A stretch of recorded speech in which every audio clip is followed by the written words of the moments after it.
We're gonna have public in here, so you're gonna have another. Oh, sure, I'll sign up. I got Tim out here too.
Hey, how you doing?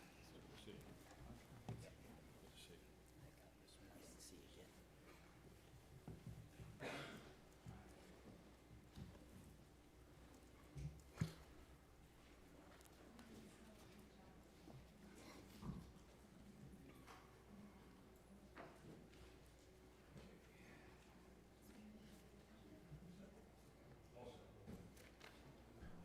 The subcommittee will come to order this afternoon. The subcommittee will receive testimony on the Department of Air Force's plans for standing up the Space Force.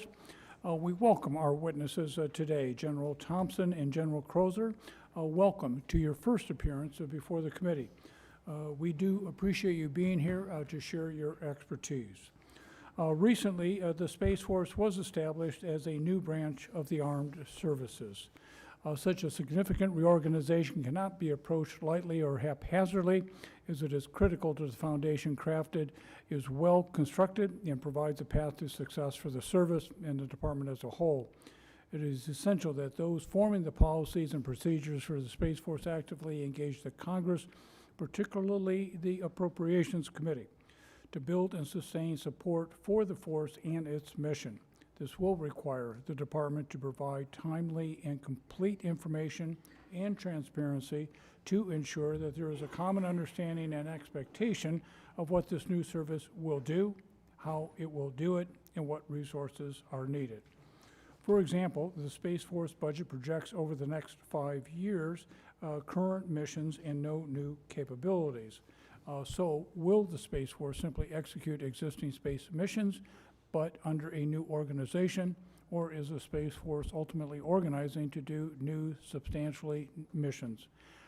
Either way, I believe that the fiscal year 2021 budget request and the Space Force reports provided by DoD to date leave those questions unanswered.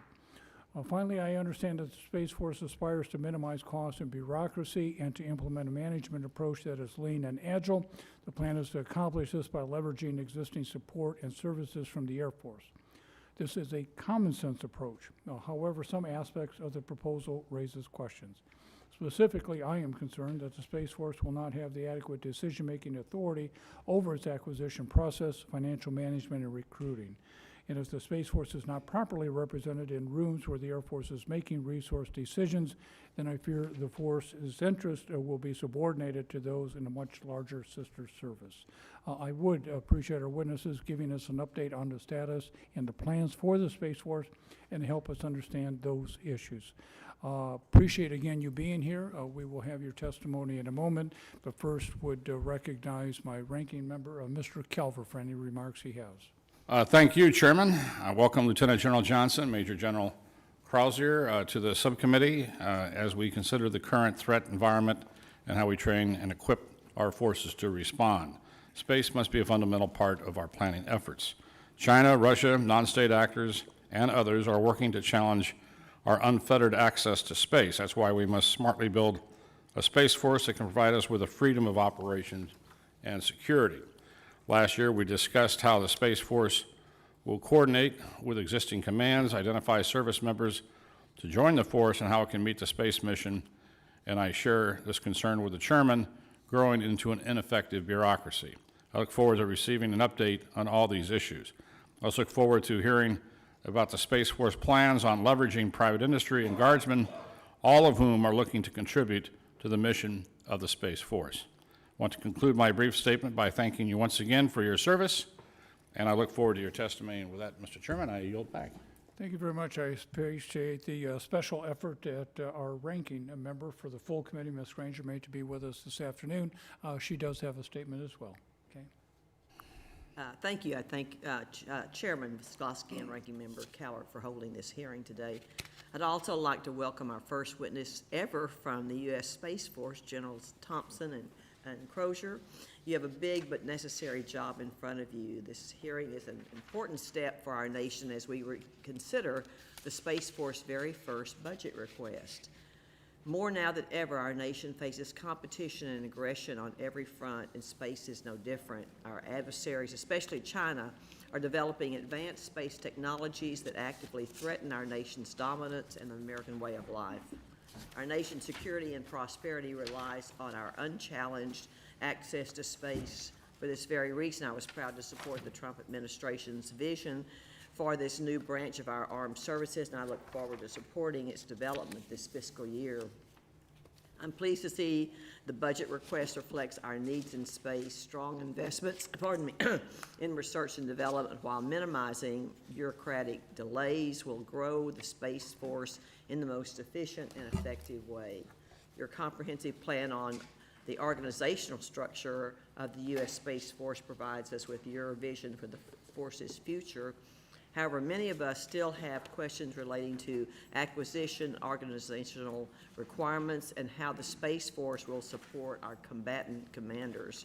I look forward to hearing from the witnesses today and working with members of the subcommittee on this important issue so vital to our national security. Thank you. Thank you very much. Gentlemen, you may proceed. Chairman Viscoski, Ranking Member Calvert, Representative Granger, and distinguished members of the committee. I'm honored to appear before you here today along with my esteemed colleague, Major General Clint Crozier. We're privileged to be among the 16,000 men and women currently assigned to the U.S. Space Force. serving under the leadership of the first Chief of Space Operations, General J. Raymond. These space professionals remain the best in the world in developing, fielding, and operating space systems that maintain the combat edge of our armed forces and the reason they enjoy freedom of action. It's this freedom of action in space that's our asymmetric advantage.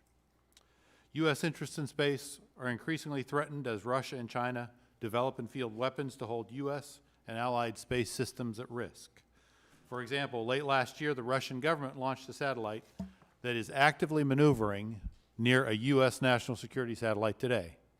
The Russian government has characterized this as an inspector satellite, but similar actions in any other domain would be interpreted as unprofessional, dangerous, and potentially threatening behavior. These activities are very concerning. The U.S. position is that these actions do not reflect the behavior of responsible spacefaring nations. Development like these and aggressive actions by other potential adversaries are the big reason why on December 20th, 2019, the President and Congress directed the establishment of the U.S. Space Force as the sixth branch of the armed forces. Space Force responsibilities, in addition to executing our day-to-day missions, include developing military space professionals, acquiring military space systems, maturing military document for space power, and organizing current and future forces for combatant commanders. The Space Force represents a monumental change in our warfighting paradigm and our ability to fight and win future conflicts.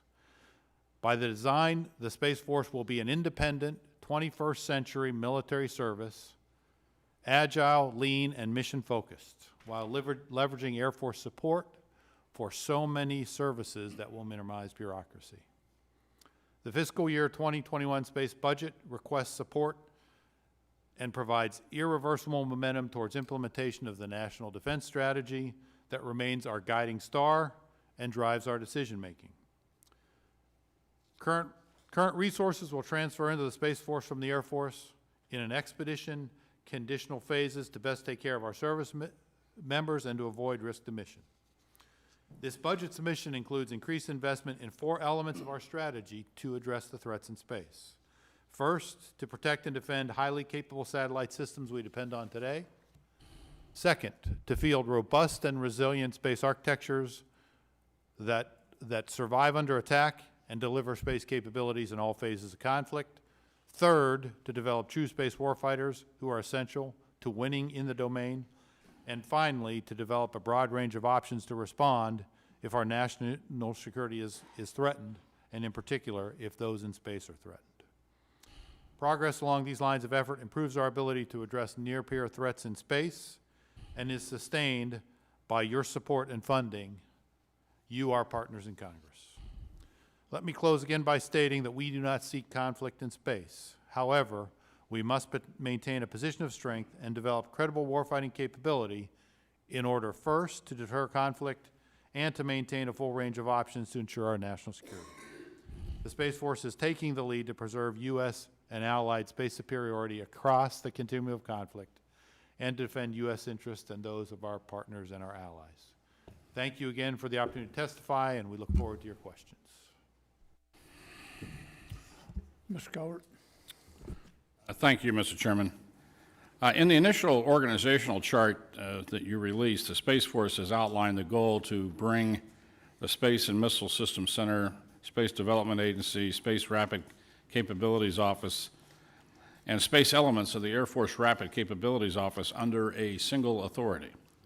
I think consolidating these efforts is a good idea and an opportunity to become a leaner, more agile organization. I know more details will be coming out later this month, specifically on acquisition authority and how that will be organized. But is there anything you can share? Do you expect consolidating these offices will result in some efficiencies that will hopefully save some money? So, Congressman Calvert, let me say first of all that as you suggested, the Congress and the President have given us a tremendous opportunity. It's not just in an acquisition, but it's across the Space Force. You've given us the opportunity to create a clean sheet design in many areas. One of those is specifically acquisition by directing the establishment of the Space Force Acquisition Council and telling us to come back with a new approach. With regard to those organizations today, We have already begun the process, even before the Space Force was established, but since then, of working between the Space and Missile Systems Center, the Space Development Agency, the Space Rapid Capabilities Office, the Air Force Rapid Capabilities, and others, to ensure that their acquisition activities are synchronized, complementary, and not duplicative in many senses. In fact, as an example, the Space Rapid Capabilities Office that was established 2 years ago, we gave some very specific mission sets that hadn't been addressed previously as a result of the warfighting domain. We expect them to do that quickly. The Space Development Agency's focus is on leveraging commercial investment and what we see there in proliferated constellations. And the Space and Missile System Center has recently re-architected itself, but is still focused on those specific today warfighting capabilities that we'll need today and in the future. Consolidating them under a specific acquisition organization will further integrate their activities, ensure they are not duplicative, but make sure they create one single space architecture. I have no doubt going forward that we will find efficiencies. Right now, our focus is in driving an agile and rapid response for all of them as they continue to develop space capabilities for the nation. Well, I would ask it, as this acquisition takes shape, that you leverage the talent and the institutional knowledge that you mentioned at the Space Missile Center in LA. The intellectual capital has been built up, as you know, over a long period of time. It's one of a kind. It's uniquely situated to meet the challenges that the new Air Force, new Space Force is going to take on. And so I know you'll give them the leadership to move in the right direction and get that done.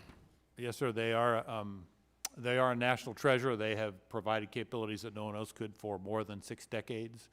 And I'm sure they will continue to do that in the future. The evidence was their own re-architecting themselves to ensure they can meet those challenges. Yeah. They have special set of capabilities, as does the Space RCO at Kirtland and the SDA as we leverage commercial. Okay. Thank you. Thank you, Mr. Chairman. Thank you. So we know in order to be successful, not only do you need equipment, you need the personnel to operate the equipment to do the mission. So I'd like to ask you a few questions about the development of Space Force personnel, including the transfer of the Air Force to the Space Force. In the FY20 NDAA created Space Force, but it directed the Air Force to move personnel internally to populate Space Force instead of adding more personnel just in the service branch. It's my understanding that the Air Force Secretary has temporarily detailed about 16,000 airmen to Space Force. And so before I get into the question, I want to set the table a little bit too. So General Crozier, you recently stated during a presentation to the Defense Advisory Committee on Women in the Service that Space Force is working to incorporate flexible family leave and caregiver possibilities. You went on to say that we have a ground level opportunity with Space Force to ensure that the newly created military branch incorporates the culture of equality and inclusion in order to attract female candidates. As you know, this is an area which the older branches of the military have struggled with over the years and continue to struggle with. So I have a couple of questions, but I will submit a question to the record about how Space Force cadets are going to move forward in the future. As you know, it's our honor and privilege to nominate individuals to the military academy, and I don't know if they'll call them dualies their first year of the Space Force Academy. My questions are, can you give us an update on the process by which you're asking Air Force personnel to voluntarily join Space Force, as well as the development of personnel administrative systems for Space Force? And how are you ensuring that you have the capability and the ability to pull space operators from the Army or Navy into Space Force? In other words, create even more opportunity for them and for yourselves. Do you have a timeline for no longer relying on Air Force detailees? And then back to my question about, having a more inclusive military branch here.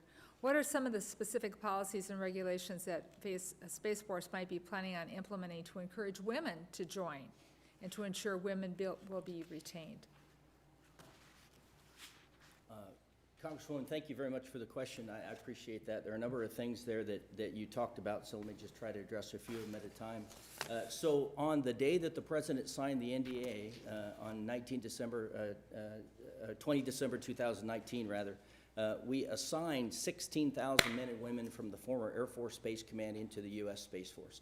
So those people are executing the mission of the U.S. Space Force today. It's essentially the mission we had been executing all along.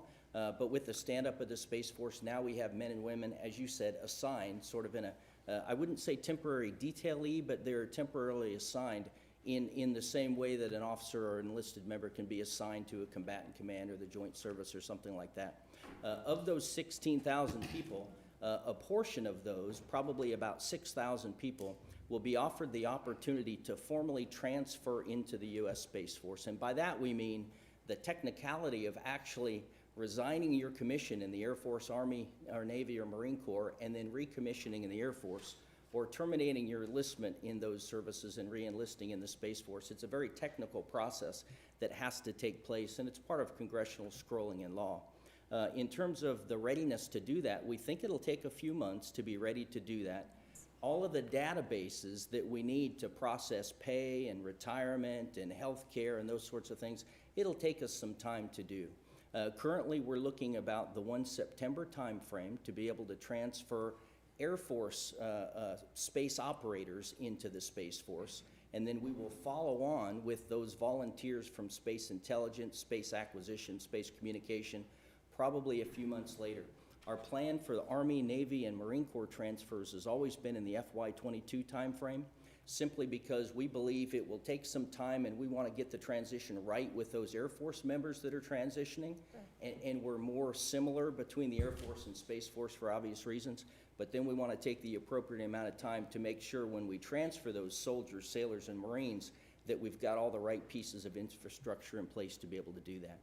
Finally, very briefly, if I can just reflect on Dakowitz, I was honored to be able to speak in front of that organization yesterday. And the point that I was making is a point we'll underscore throughout the hearing, I hope, and that's that General Raymond, our CSO, has really put an edict down for us that we have a historic opportunity.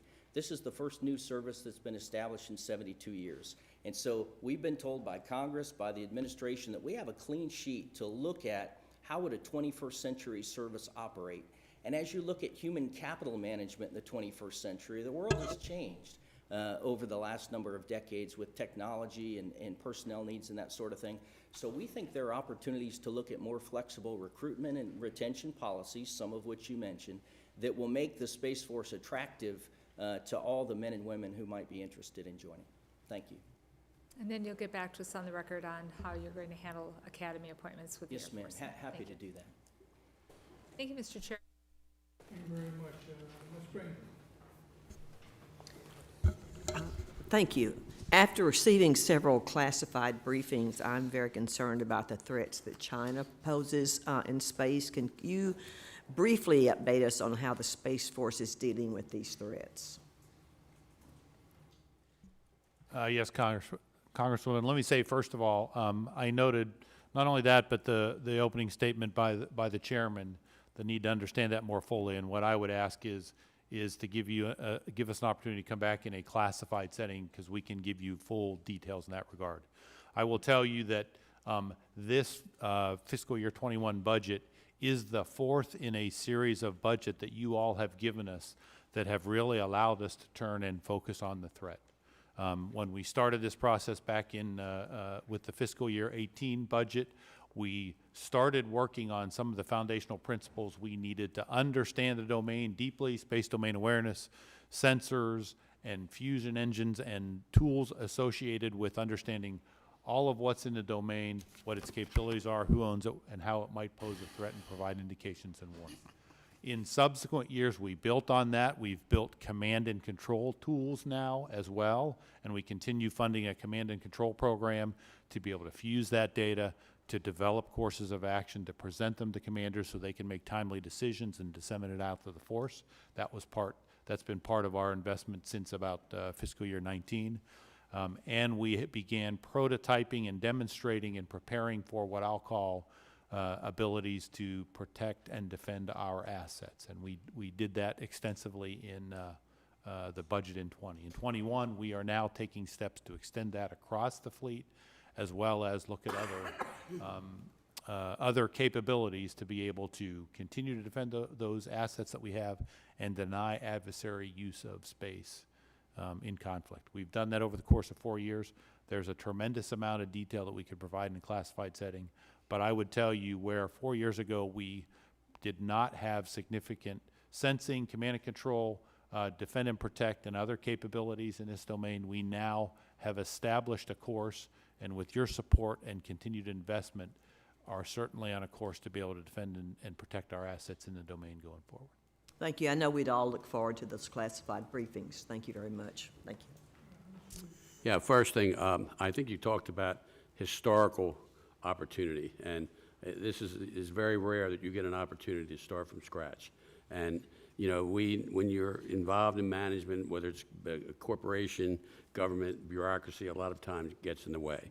So it's really important that what we have to deal with in space, I mean, space and cyber are the future of tomorrow, and we have Russia, China, other countries that are focused there. So, and a lot of people really don't know how much space is involved in everything that we do every day, and whether it's from defense or whether it's from commercial or whatever.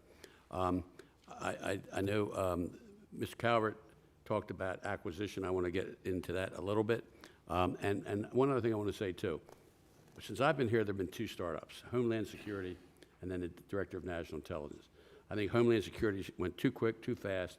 Thank goodness they had operations like the Coast Guard that were well managed and helped move where they needed to be. But the Director of National Intelligence took a little slower. They pulled people in, and I think it was effective on what they needed to do. So, Would the gentleman yield on that one yes, point? I yield. When we were having those discussions about the Director of National Intelligence, how big was that office supposed to be? About 100? Whatever it is, it works. At least it did work until. I think it was 100, if we're going back in time, Dutch. It's, I think, what, 1,200 now? Is that what it is? I haven't kept up with it. I'm just looking at the end game Yeah, results. it keeps growing. It's about 1,200. Well, if it works, we do it. National intelligence is important. But getting back to the issue, I do want to get into acquisition. The department's effort to design the Space Force organization structure as it relates to procurement and acquisition, which can really get tied up in a lot of the bureaucracy issues that slow you down. You detail that the plan aligns with the congressional direction to streamline acquisition functions of the Space and Missile Systems Center, Space Development Agency, and Space Rapid Capabilities Office. Now, can you explain to this committee your recommendations on how we should evaluate this effort and what the ideal roles and responsibilities among these different entities should look like? In other words, what do SMC and SDA and the Space Rapid Capabilities Office do now? How do they differ, and how should we expect them to look a year from now? Congressman, thanks so much. Let me talk about that a little bit if I can. As you noted, those organizations all are involved in acquiring and filling space capabilities. We have already begun the work to make sure that they are deconflicted, starting with the Space and Missile Systems Center. When it talks about those unique, what I'll call unique military space capabilities that we have used for decades, things like missile warning, GPS, positioning, navigation, and timing remains one of those capabilities that the military provides today, even though it's used more broadly.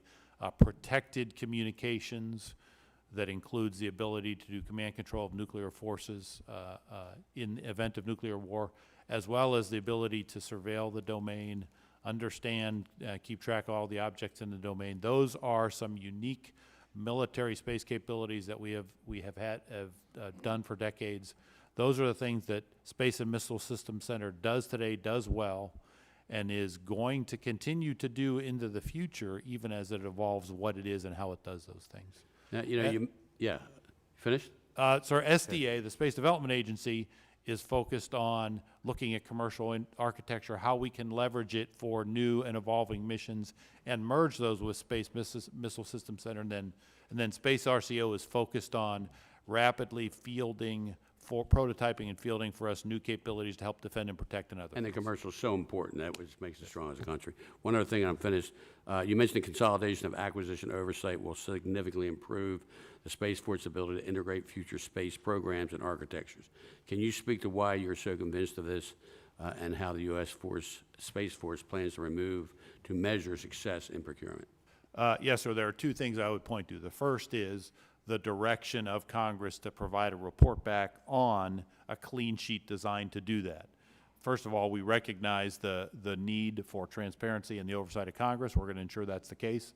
But this gives us the opportunity to do that with you in a streamlined way. It also gives us the opportunity to develop a streamlined approach to oversight inside the Department of Defense. So that's the first thing you've given us, is the opportunity to develop that and come back to you and work with you on how to implement that. The second piece is the establishment of the Space Force Acquisition Council and the Assistant Secretary of the Air Force for Space Acquisition and Integration, who's supposed to lead that activity. And the expectation is, under that leadership, including Space Force members and others, that group, using a streamlined approach and process with the support and the oversight of Congress, is intended to create the new acquisition system that you'll see here with the report here in a few weeks.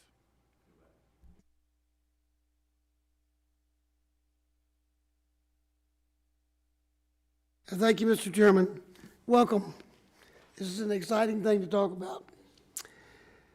General Thompson, according to the 2019 annual report from DoD Director of Operational Test and Evaluation, which provides independent assessment of the effectiveness of DoD systems, has raised concern about whether DoD's space systems will perform adequately against potential adversaries. The report says DoD intends to invest at least $100 billion in space systems over the next decade. It must thoroughly understand how our systems will perform in space, particularly when facing man-made threats. Yet the report concludes the DoD currently has no real means to assess adequately the operational effectiveness, suitability, and survivability of space-based systems against growing threats. What is your view of this report's finding? Do you agree? And how will the Space Force address this issue differently than has been addressed previously?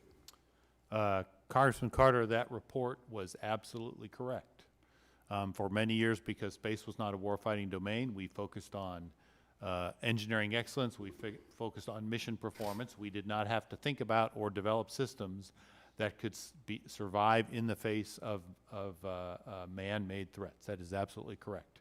That's one of the reasons the Space Force was created, and one of the things that we have to do and are doing or are beginning to invest in directly is a suitable testing enterprise and testing regime to test exactly for those sorts of threats. It's done today in every other service and every other domain. We do it in the air, we do it at sea, we do it on land. We now have to build a similar enterprise for space system to test them against threats and representatives to those threats to ensure they can survive and function effectively throughout the domain. You used the term warfighting domain. Would you define that to us? I mean, it makes sense. Yes, sir. But there's got to be a specific thing that means. So I would say, so I'm not sure there's been an established and approved definition, but I would tell you the D.T. Thompson definition is, if I'm operating in the domain, somebody can threaten my ability to perform, shoot at me, whether it's with kinetics or electronics or with cyber, and have the ability to destroy my capability or my mission or defeat my mission. That's a warfighting domain. You told us about I believe Chinese or Russian satellite that kind of got in our space. Yes, sir. Now the Navy, when somebody gets in their space, historically puts a shot across their bow, tell them to back off. The Air Force has their way of letting them know you're getting too close for comfort and you're about to commit an act of aggression. Are we going to internationally define those things, or are we just going to be custom? Sir, so Congressman, it has been years that we have not had those sorts of standards and norms of behavior or rules of engagement in space. I hope you saw the commander of U.S. Space Command, our boss, General J. Raymond, in his other hat, specifically and publicly called out the Russians for that activity in that domain. We are in the process now, first and foremost internally with the United States, with our partners and allies and friendly nations, to help establish what those norms of behavior should be, what rules of engagement should be, and help to make it clear going forward what they are, how we expect others to behave, how we will behave, and what the consequences might be if they do not. As you said, it took centuries to develop those at sea. It took decades to develop those in the air. We are now in the process of developing them in space. If I could just very, very quickly, I really appreciate the question, but one of the things you'll see inside this FY21 budget is resource neutral. We have paid for it within the Department of Defense, but we are actually bringing additional billets to the table to stand up the first Space Doctrine Center to do exactly these kind of things, develop doctrine, norms of behavior. We're also looking at robusting our Space Warfare Center to create those tactics and TTPs that we need to go deal with these threats. And to your original question, we're actually investing billets to robust the space test environment and the Space Test Center so that we can get after space tests the same way that other domains do it. So we've captured that, paid for, resource neutral inside our budget, because we agree with you, all three of those things are important to get after. Thank you. Thank you, Mr. Chairman. Thank you both for being here this afternoon and for your testimony. I understand that the Space Force is considering standing up several systems commands, including a Space Training and Readiness Command, which you talked about, and a systems command focused on acquisition. How many system command organizations are you considering? What will they do? And where are they going to be placed? Will they be spread throughout the country, including places like Arizona, or are they going to be concentrated in a location where there is a space mission already in place? Congresswoman, let me say a few things if I can. First of all, today the organizations that will constitute commands that do operations, commands that do acquisition, already exist in many places in the enterprise. We talked about some. We talked about the Space and Missile Systems Center. We talked about Space RCO. We talked about the Space Development Agency. Those organizations exist today. They are actively engaged today. They're performing effectively today, as are our operational units and commands. Certainly the original intent, once we have finalized and had an approved field command design, there's no expectation or intent that we would be looking at moving organizations around, repositioning, reposturing. It is the in-place structure to ensure they operate effectively, they perform their tasks effectively, they're integrated, and they're supporting the priorities of the nation and the Space Force and our leadership. That is what the Space Force will do initially. Some of the other capabilities we need and other commands will grow out over time. As General Crozier said, they're funded in the budget, and as we develop, build, and fund and resource them, we'll go through the process of establishing where they might be. We have basing processes to determine where they might be, and we'll run those processes. As those new capabilities are developed, they're ready to come online.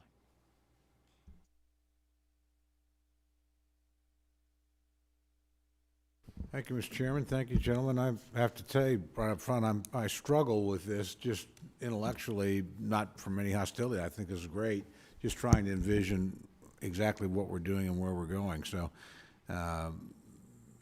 trying to develop some frame of reference. Let me ask you this. I'm very curious, since part of this is a spin-off from threats from our near-peer rivals, how do they organize their space forces? Do they have a separate Space Force in Russia and China? Congressman, they do. In fact, they have recently reorganized themselves since, I'm going to say, 2014. Both have created organizations. In one case, one of the organizations is a space organization itself. The other is a space organization that includes cyber and some other things, but they have strategically reorganized themselves in the last 5 years to emphasize the importance of space because they recognize, two things. First of all, they recognize what our ability to use space for our purposes has done for us, and they want to do the same thing. The second thing is they've reorganized themselves to attempt to take away our ability to use space in conflict. And so they have created, in fact, they preceded us in creating space organizations to do exactly what we do. And what about, we have obviously friends that have capabilities in space and assets in space, the British, the French. Tell me where our allies are at. What is their thinking? Is this sort of, do you see them developing along the same lines that we are, and apparently the Russian and the Chinese are? Or give me some assessment of theirs. Congressman, I think the unifying piece, whether you're talking about our potential adversaries or our allies, is we have all recognized that space has now become a contested potential warfighting domain. That's the key. The Russians and the Chinese have come to a slightly different organizational construct than we have based on their militaries and how they're organized, and our allies as well. Most of our allies, some are very capable in space, but most of them, all of them, are much smaller than we are. So they likely will come to a different conclusion about what organizational construct works for them. But what is clear across the board, and as we do our space exercises and space war games, we continue to invite allies and partners. And over the last couple of space flags and other space-related exercises, we have anywhere from 7 to 10 of our allied partners show up and do those integrated war games with us. And they are fully on board with the idea, with the understanding that space has become a threatened environment. And if we're going to be able to operate our space assets both in peacetime and in wartime, both to support our economies and our militaries, they've got to be protected and defended. I will tell you that already, as the director of planning for the space team, I already have a formal request from one of our key allies in writing to embed several of their officers inside the Space Force planning team. We are only 75 days old as a Space Force today, and I already have, as I said, a formal request from one of our closest and most trusted allies to embed officers inside our planning team. So I think that's a good sign. I do too. Last question, and again, I'm just struggling with this. Your testimony documents I've read talk about, having 16,000 people or so. It's a pretty small number, obviously, and that's appropriate when you're at the very beginning of something. Seems a little top-heavy in terms of general officers, given the size of that unit for me. So I'd like you to address that, how you feel about that longer term. And then the second question related that I would have, and again, I recognize we're at the very beginning, and I would expect things to change just as they changed.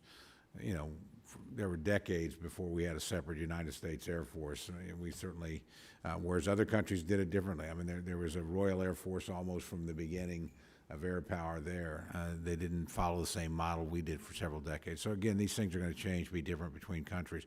But I do worry about having a force where you've got a core of 6,000 or 7,000, whatever the number is, and you've got elements of the other services that are working on the same mission in the same chain of command. I would say, how does that work? I mean, we don't have, obviously our services cooperate, we believe in jointness, but we don't have, Marines and Army people directly in the same chain of command as a rule. We don't have, anything like that. There's not Air Force officers on aircraft carriers. So I just wonder how do you manage that in the beginning, and when and how do you see it conflicting? And I guess I would ask you, how do you see things in 5 years? I mean, you're clearly thinking ahead. What do you think is different in 5 years than today?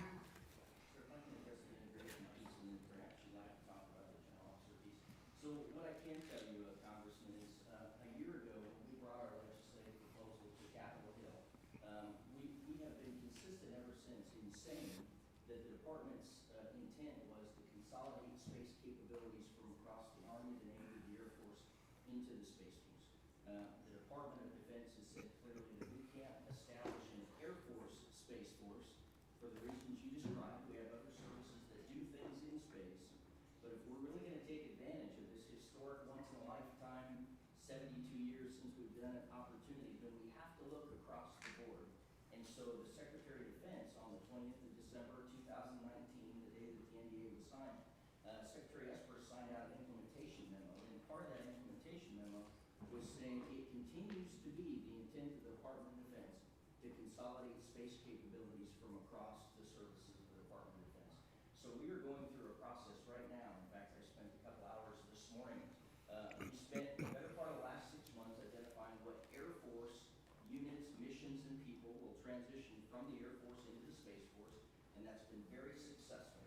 We transferred $15.4 billion from Air Force funds, and as has been identified, about 10,000 people between military and civilian. So that's working very smoothly. Now, as we looked at the FY22 planning timeframe, we're going through the process of identifying what units in the Army, the Navy, Marine Corps, et cetera, thank you, sorry about that, would and should transfer into the Space Force so that we can take advantage of that unity of effort, singular leadership, and integrated strategy, vision, and architectures, which we think is so important. Thank you very much. Thank you, Mr. Chairman. Thank you, Mr. Chairman. Thank you, gentlemen, for being here. Following up a little bit on my colleague, Mr. Cole, prior to the Space Force, there still are several agencies, as you've mentioned, that have space programs. How do we plan to intend to leverage the capabilities of space-related agencies like NRO and DARPA to make sure that there isn't a duplication of efforts? What role will they play moving forward, and how are those conversations now? Congressman, I'll tell you that already we had a very effective relationship with those organizations before the Space Force was created. Specifically with the National Reconnaissance Office, we've had a long-standing relationship with them. In fact, today, they have a total staff of about 3,000. About 1,000 of those are U.S. Space Force members. So we already provide expertise and personnel to help them in their activities. The second thing is, about 5 years ago, we established with the National Reconnaissance Office 2 forums that we use, one on the acquisition and architecture side and the other on the operations side. The organization that was at the time Air Force Space Command, that is now the core of U.S. Space Force, developed a common national security space architecture with the NRO, determined in a couple of cases where we were going to conduct joint programs. In one case, we're doing it with an on-orbit space surveillance system. We're collaborating on how to create systems to warn and protect our satellites together, as well as collaborating on the overall architecture. That's been in process for 5 years. That will continue in the Space Force. On the operational side, we created a forum called the Joint Space Warfighters Forum, where the U.S. Space Command Commander and the Director of the NRO collaborate on operational issues. They're together doing planning and operation every single day in the National Space Defense Center. So there's already a well-established and very close relationship with the NRO that predated the U.S. Space Force. We will continue to do that in the future.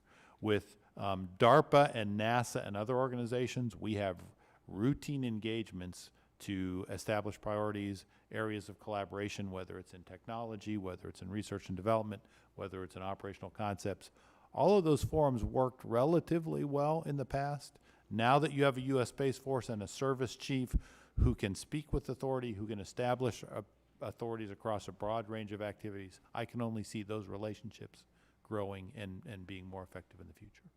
Yeah, I would just add very quickly, too, as I like to do, we recognize very early in the planning process the value of having the National Reconnaissance Office, in particular, part of our planning team. So we have an embedded NRO officer inside our planning team to make sure that as we do all of our planning going forward, that we think about how we better integrate as a team. Do you anticipate that embedded NRO individual or that type of position, continuing for years? How would you formalize that within the structure? Well, we can easily formalize it through what we call memorandums of understanding or agreement, but I think it likely will. I think we're going to see such benefit from having exchange officers, if you will, on each other's staffs. And as General Thompson said, we already have, up to 1,000 previously Air Force people from Air Force Space Command inside the NRO. As these members now become U.S. Space Force members, you'll have the U.S. Space Force serving inside the NRO day in and day out, but having NRO planners inside our team at Headquarters U.S. Space Force, I think, will be very effective, and I see no reason why we wouldn't continue it long term. Appreciate it. Thank you, gentlemen. Thank you, Mr. Chairman. Thank you, Mr. Chairman. Let me talk to you briefly about what I'm going to call inevitable redundancy. I'm sure you've gone through this in your own minds a lot. Many of us in Congress support the Space Force. However, we do have some concern that the creation could lead to redundancy between the services, since some services that have had space-related operations before you came along will still require the information and intelligence obtained through those operations that they have been experiencing. How do you deal with this? Congressman, I'd say first, some of that redundancy already exists today, and I think through the creation of the Space Force and what happens naturally when you bring organizations and combine them in that regard, as we will, it's a quicker and more effective mechanism for identifying and eliminating some of those redundancies. That is a measure of how effective we are in consolidating the sum total of DoD space activities inside the Space Force. And so that's the first way we'll get after it, is as soon as all of those activities and organizations are inside of one service, you can very effectively, with one service chief, with one leader, working together with the Secretary of the Air Force, identify more quickly those redundancies, and you really only have one set of leaders that need to agree to eliminate them. So I would say, in fact, some of those redundancies, in fact, some members of Congress have chastised us in the past about the number of duplicate and redundant organizations we have inside of the DoD and National Security Space Enterprise. I think consolidating all of that activity under the U.S. Space Force is one means by which we can identify and eliminate those redundancies. Fully agree, Congressman, and I would just add too that as we look at Space Policy Directive 4, SPD 4, signed by the President last year, the primary mission given to the Space Force, well, two missions really, but mission number one, as we call it, is enhancing the lethality of the joint force. So even as we stand up the Space Force, and as General Thompson said, the goal of the department is to consolidate and avoid duplication of effort, but even as we do that, the Space Force has a primary mission of supporting the Army, the Navy, the Marine Corps, and the Air Force in all of those things they've come to know so well in terms of joint warfighting: satellite communications, ISR, weather, missile warning, GPS, precision-guided weapons and accuracy. All those will continue to be primary missions for the Space Force. So we look at the Army, the Navy, the Air Force, and the Marine Corps as primary customers in delivering those capabilities. And we will integrate more closely than ever before to make sure that we fully meet their warfighting needs. And I apologize, Congressman, if I could add one more thing. This does not mean there should not be space expertise in those other services. There must be space expertise inside those services so that we can work with them to effectively integrate those capabilities. What we don't want, as you said, is duplicative capabilities. Well, one of your missions is weather. Navy has their own weather program. And in most cases, that type of information is very custom, very attuned to what the Navy needs, wind directions and so on. Air Force with flying and the like.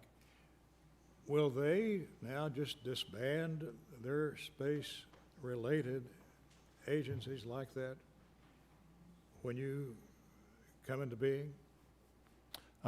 Sir, today, with the Navy in particular, we do a couple of things. One is their Naval Research Lab is a very effective arm of developing the kinds of sensors that we need in space for, as you said, the very specific weather and meteorological related things that they do today.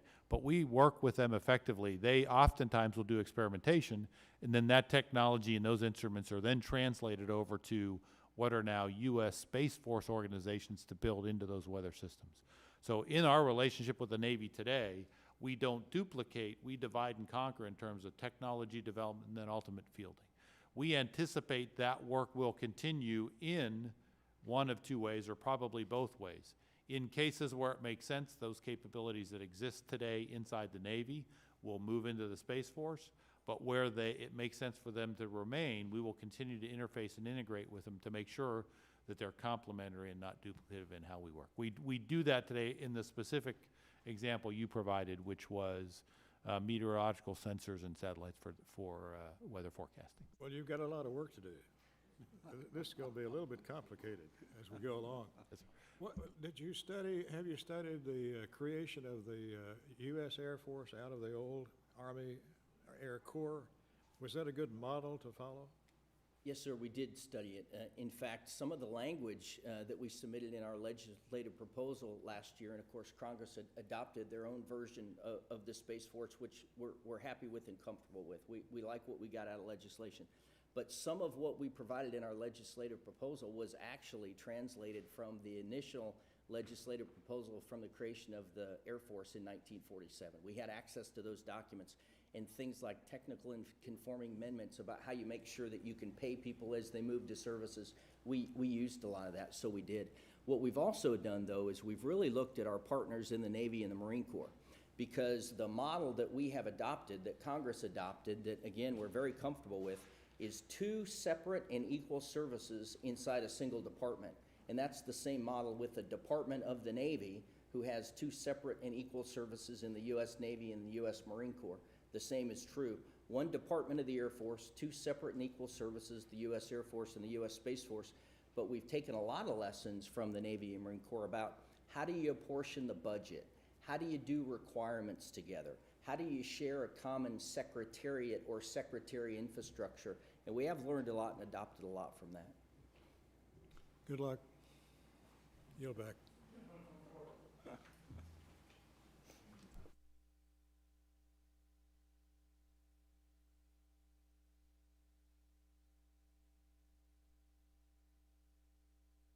Thank you, Mr. Chairman. Thank you, gentlemen. So we've recently been talking a lot about, and I think we had a meeting with the National Guard. And they're obviously an integral part of our defense.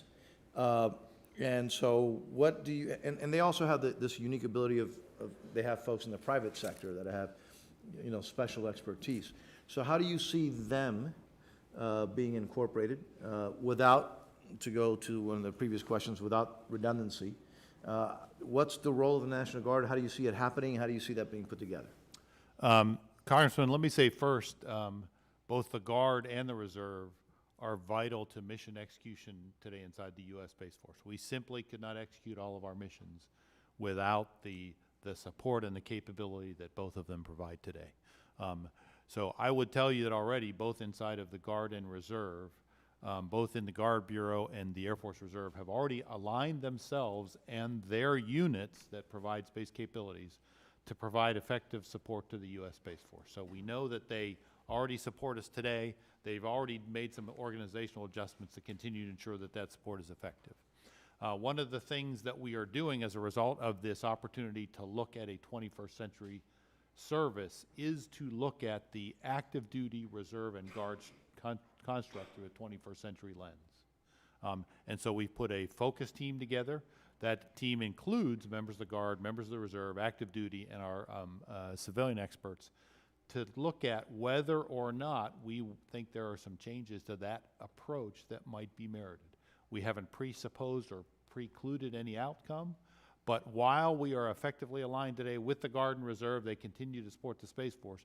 We're going to take a clean sheet 21st century look at this relationship, at these components, and see if changes are warranted. So again, those decisions have not yet been made. Correct. You're looking at them, Yes.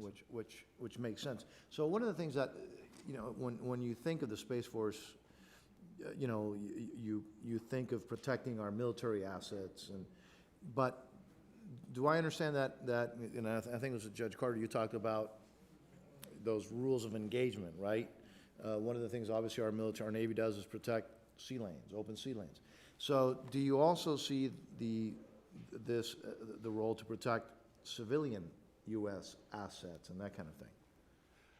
Yes, sir. As you know, that's the role of our warfighting combatant commanders. In fact, with the establishment of U.S. Space Command, that new Space Combatant Command last August, that was one of the responsibilities conveyed on that combatant commander.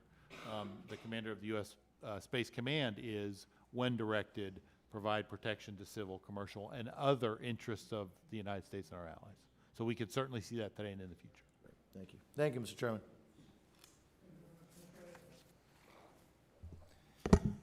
Thank you, Mr. Chairman. Thanks. Thank you for being here. Could you talk about the role of the Army's Space and Missile Defense Command in Space Force? And in particular, I'm interested in what role that Huntsville, Alabama, the tech center there, would play. So the Army has brought tremendous space capabilities for decades, not just, obviously, as you noted, missile defense, but Spatial Missile Defense Command is the core of their space capability. As General Crozier described, we're in the process right now. First of all, they effectively support the U.S. Space Command, the combatant command today. And as General Crozier described, we're engaged in a process with the Army and the rest of the department in defining what parts of that command, what capabilities, what missions might in fact transfer into the U.S. Space Force to continue to operate in that role, and which elements will remain behind in the Army to provide effective space support. And let me give you a couple of examples. One of the things they do today is the Army has a series of units that operates our military wideband communication satellite payloads. They do that globally for the entire Department of Defense. That's one that you might consider as a military space mission that's focused on space that might be considered for transfer. At the same time, they have a whole series of teams that they call Space Force space support teams. The sole purpose of those teams are to bring space capabilities and effects and understanding to Army maneuver units. They exist to ensure that Army units effectively exploit space capabilities today. Those sorts of units probably don't make sense in the U.S. Space Force. They need to stay behind in the United States Army. So all of the missions of the Space and Missile Defense Command are vital today, will continue today in one way, shape, or form. The analysis that we're doing now will determine which elements might transfer to the U.S. Space Force and which will remain behind and support the United States Army. Thank you. What will you be doing to ensure that combatant commanders will continue to have the access to their need for space-based information and avoid creating levels of control and bureaucracy in the Space Force, which would actually slow down the process? Sir, General Raymond, as the commander of U.S. Space Command, one of the first things he did when he established the command, he established what he called forward integration and planning elements with every single combatant command. Their purpose, it was modeled after what had been done in U.S. Cyber Command to ensure the expertise, the capability, and the ability to integrate operations and plans for all of the rest of the combatant commands was there for space as it was in the other domains. That was instead of a more traditional model and a larger resource model that created individual components in all of those commands. The job of the U.S. Space Force will be to ensure that those planning elements and the individuals in those planning elements that are U.S. Space Force members are adequately trained, have the adequate expertise, and are prepared to support U.S. Space Command and the combatant command in that work that needs to be done. And if I could just follow, in terms of rolling out the plans for where to locate the various parts of the Space Force and how it'll all be supported, how are the studies going to be in terms of the cost of living and the cost of operations? Yes, sir. We have the Department of the Air Force has a very objective and transparent process by which we define the criteria that we need for basing decisions on a whole host of factors, assess them, develop options, and ultimately do a selection process. Our intent is to use that same process that's used for strategic basing for decisions across the Department of the Air Force at the point at which it becomes necessary and prudent in the establishment of various commands inside the Space Force. Yeah, if I could just add very quickly, so in the congressional report that we submitted just a few weeks ago to this committee and to the rest of the Congress, what we said was, as we looked at these organizations that are moving from the Air Force into the Space Force and potentially organizations that might move from the Army, Navy, or other DOD, we used a phrase, we said we wanted to the maximum extent practical, keep organizations located where they are. We've said cost and maintaining cost and being careful about cost is a very important parameter for us.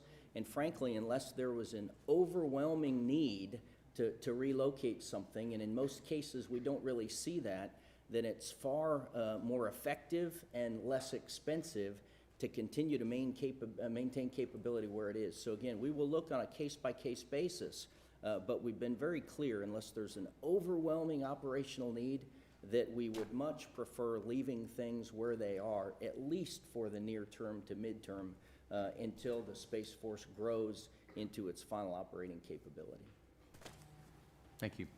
Thank you. Mr. Womack, you are recognized. I think we're batting cleanup, and since we have about 20 minutes, General, I would ask, and you've been very good in your answers, but I think we're looking for additional brevity, because I do have a series of questions too, but floor is yours, Mr. Womack. So I'm supposed to be brief. No, you are always a gentleman.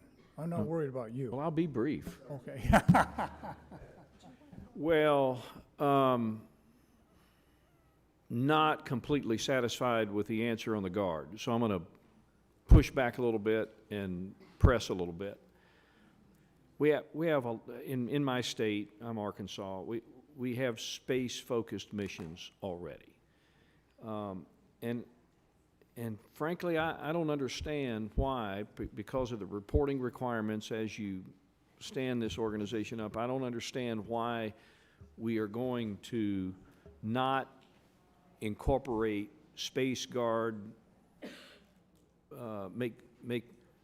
create a Space National Guard, because we have those elements. Why we wouldn't do that on the front end, why we'll study it later. By not doing it now, does it make it easier just not to ever do it? I mean, in all the other services, our Guard and Reserve folks bring so much value to the process, and their expertise inside the uniform and in many cases in their civilian occupations lend itself. And I know that part of the reporting requirements, as was contained in one of the documents in the open source information, was to prevent what was called bureaucratic bloat and redundancy. It just makes sense that the Space Guard idea should have been part and parcel to the process from the beginning and should be incorporated. And I'm not satisfied that it's not.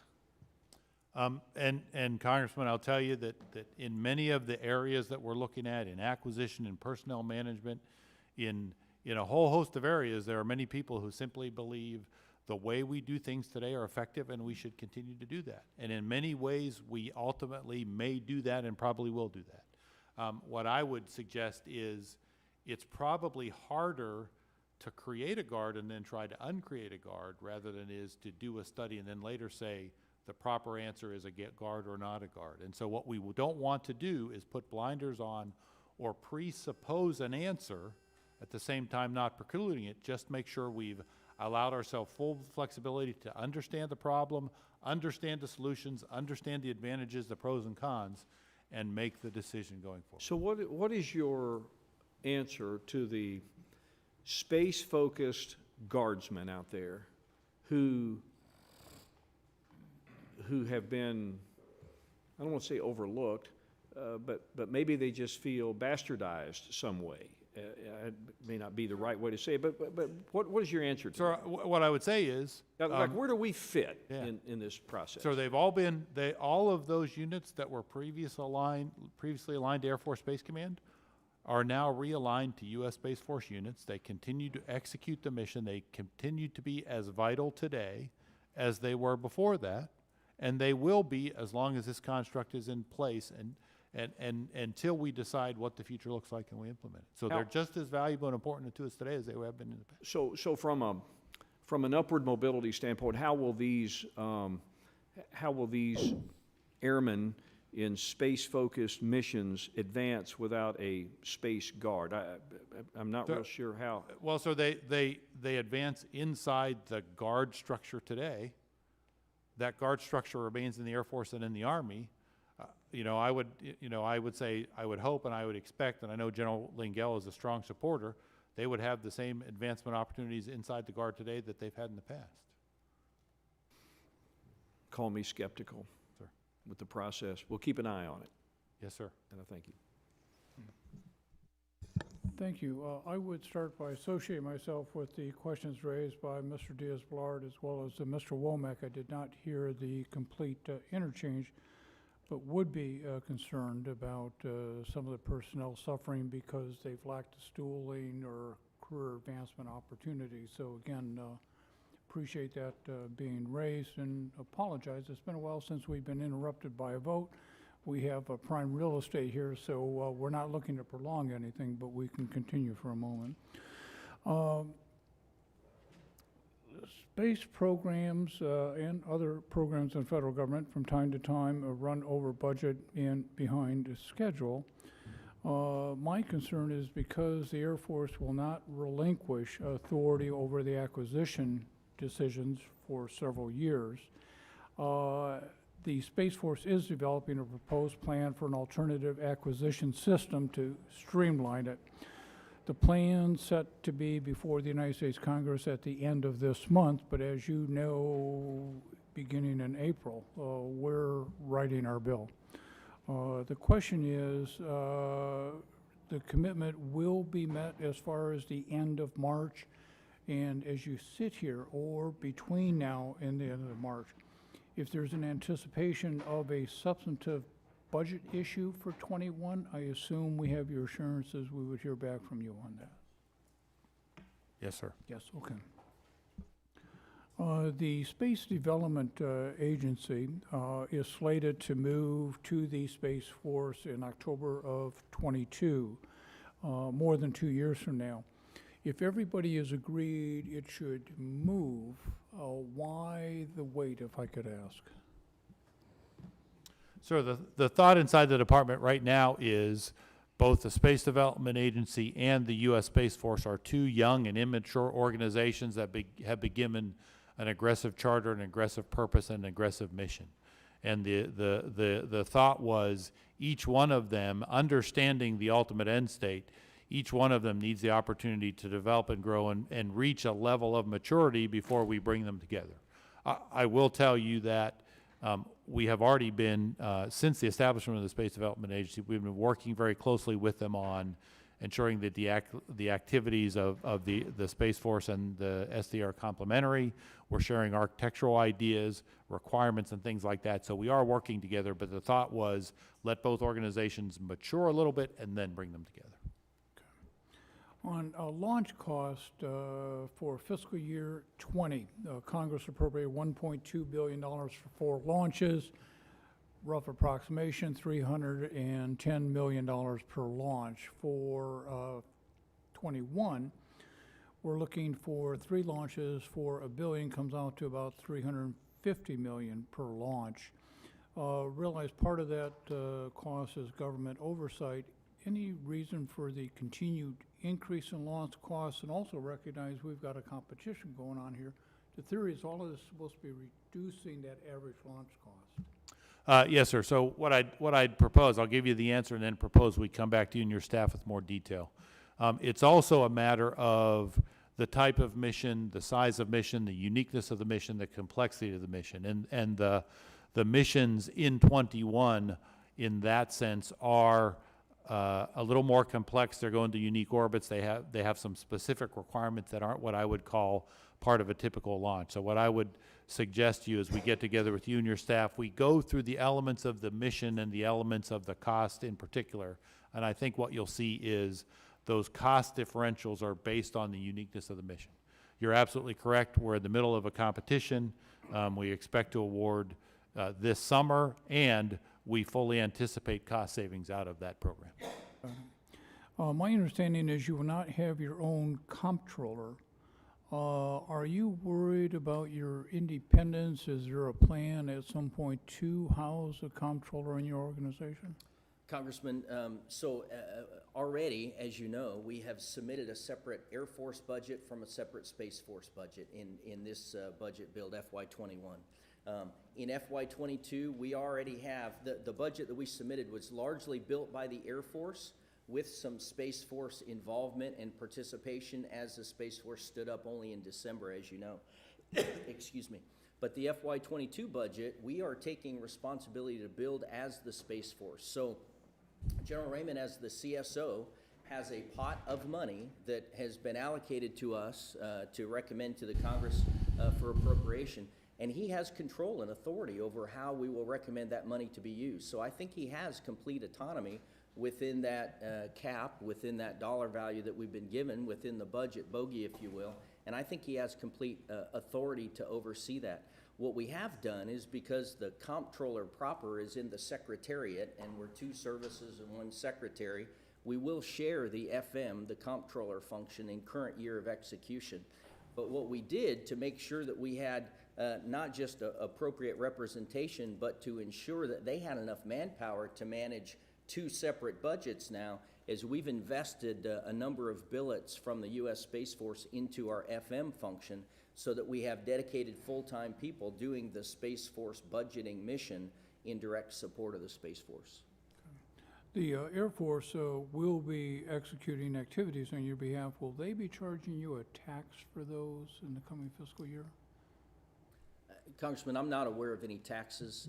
Obviously, we have to work out the details of exactly how we do budget allocation, 1 department, 2 services, and as I said, we've looked heavily at the Navy and the Marine Corps, but Congress, I'm not aware of any tax processes or any idea for that. Okay.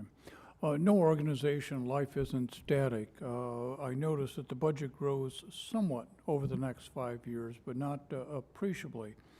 However, recently, the Chief of Staff of the Air Force indicated that he did not think that the current funding levels for the Space Force was sustainable, and that the nation's needs when it comes to space capability are going to enlarge. Any sense looking out these next 4 years in the 5-year plan where we're going to hear back and there's going to be a bump? Chairman, I would say, first of all, I think like many of the rest of our armed forces, the Space Force is probably smaller than the nation expects. However, we have been blessed over the last several years with significant increases in the budget to get after what we need as a space warfighting domain. And all I would tell you going forward is, based on the guidance from the administration, based on what we do in terms of Congress, based on the resources provided, that the Chief of Space Operations, working with the Secretary and the leadership of the nation, will create the investment strategy, the best investment strategy we can to meet the challenges we face in space. I don't mean this in any disrespect at all, and there was an interchange earlier about the size of the National Intelligence Administration and whether it was supposed to be 100 and whether there's 1,200 there now. But it appears that the Space Force is planning to have 2 4-star general officers and at least 3 3-star general officers. You mentioned before the small size of the Space Force, 1/10 of the size of the Marine Corps. Any concern that we're going to end up being top-heavy with officers? Sir, there is All due absolutely respect, concern. yeah. And what we would love to do, we're finishing our analysis on our final proposal to come back and share those numbers. And I'll tell you 2 things. First of all, there's been tremendous pressure and tremendous drive from our leadership to hold down the bureaucracy of this force. And we're going through a number of initiatives, and if you'd like, General Crozier will share some of those to ensure that we are agile, we are lean, and we are mission-focused. We're using a lot of innovative approaches to ensure that's the case. The additional challenge that we have is we also have to function inside the Department of Defense and the national security enterprise. And to be effective, and we've got to be effective functioning inside that enterprise, comes with it what I'll call certain things that we have to do to effectively engage in the budgeting process, to effectively ensure that that the Chief of Space Operations fulfills his role with the Joint Chiefs, to do planning, programming, to do all of those things. And to plug into that enterprise effectively is going to drive some things that we need. And what we'd like to do is do 2 things. Show you how that works, number 1, but also to show you the metrics we developed that we believe shows we are, in fact, relatively speaking, light and lean when it comes to bureaucracy. General, I do trust your good faith in that. Appreciate also we had an exchange in our office last week relative to budget justifications, and do appreciate that people have followed up with us and shown the committee the respect I think it deserves. I would encourage you in that, and it's hard sometimes to resist requests. We're here also to be helpful to you, to manage the size so you are exactly the size you do need for our national security, no less, but no more. So we'd want to participate in that as well. So thank you very much. Mr. Calvert, anything? Yes, One last comment. I was somewhat surprised he had an unfunded priority list already of $1 billion. So you're learning your lesson from your parent organization. So I just thought I'd point that out. Thank you, Mr. Chairman. Mr. Calvert is on fire today. I'm telling you. Ms. McGowan? Well, Mr. Chair, Ranking Member, this really isn't for you gentlemen to answer today, but we need to think about how the Space Force is going to align with NATO and our other allies as we look at Russia and China. Is the Air Force going to do it?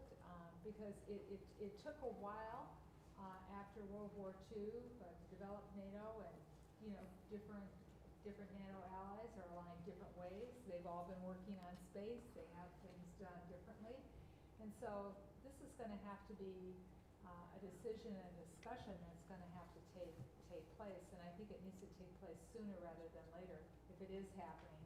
I think you're so busy with everything else right now and fulfilling your mission of trying to keep yourself organized and at the same time do the excellent job you do in space, that's probably a luxury discussion that takes place. But if we're going to figure out as we patrol the seas to keep them navigable, as we do drills to make sure that things work on the ground, we're going to have to figure out how Space Force interacts with our allies.